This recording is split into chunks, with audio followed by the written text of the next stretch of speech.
My concern is I represent the 8th Congressional District in Maryland, which includes NIH, which is now slated for a $6 billion cut.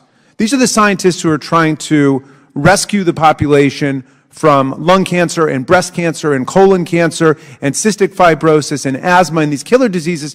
And just cavalierly, we would slash $6 billion from the NIH when we have a report 2 or 3 years old now saying that we can save $125 billion just by reducing bureaucratic bloat and contractor fraud and waste and abuse and overruns.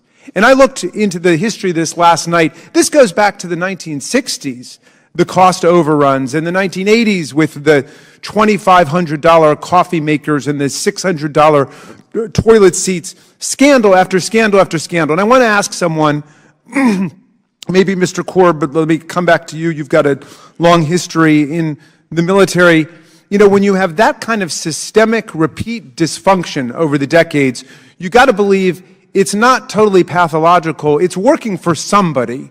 Who is this system of bloat, waste, fraud, and corruption working for? Well, unfortunately, it works for the individual groups. The real problem you have, obviously— When you say groups, you mean which groups? Well, you have organizations, and in the Department of Defense, in the history, the services have not wanted to give up functions to the Office of the Secretary of Defense to the extent that they should.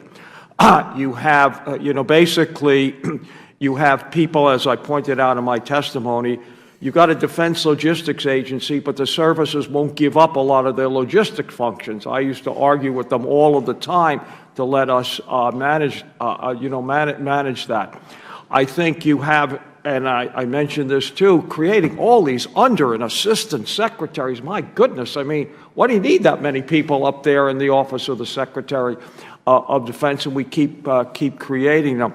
And as I've looked at that, the real key to running it correctly and making the savings is when you have a strong Deputy Secretary of Defense.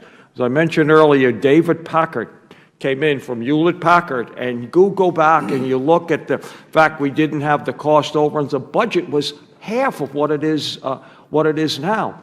And I'll tell you who else was very effective. When Dick Cheney was Secretary of Defense and he brought in Don Atwood from General Motors, it was an awful lot. It was very well done. But when you don't have that strong deputy in there, it becomes very, very difficult. Okay, you need the internal push. Mr. Klepper, you talked about changing the culture at the Department of Defense to do it. What are the concrete steps that can be taken legislatively by Congress to help shock the system and change the culture so the taxpayers are getting their money's worth and we're not wasting our money in this way?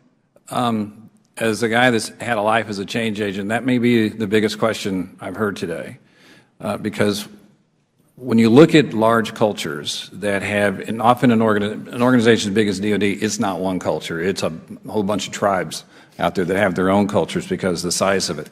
There are three key things that I will always say to focus on, is that if you want to change the behaviors, it starts with leadership, and it's what gets recognized, reinforced, and rewarded.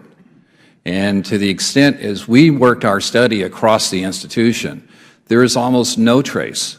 There are no metrics of productivity or reliability. There are mastery skills and appropriations.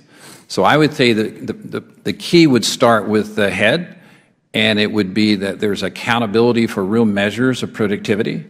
And as a leader in an organization, the most important people that you can influence are your direct reports.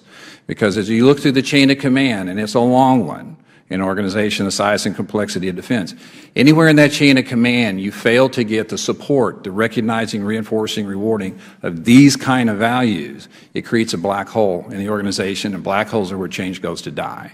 So I would put enormous emphasis at that part. The mechanics, the operation, the skill sets, we can get that. There's lots of talented people that we can bring in to do that. But if it's not driven from the top, reinforced, recognized, rewarded, its odds of sustaining fall really, really dramatically. And that's certainly true in the commercial world, and I think that's human nature. Thank you. And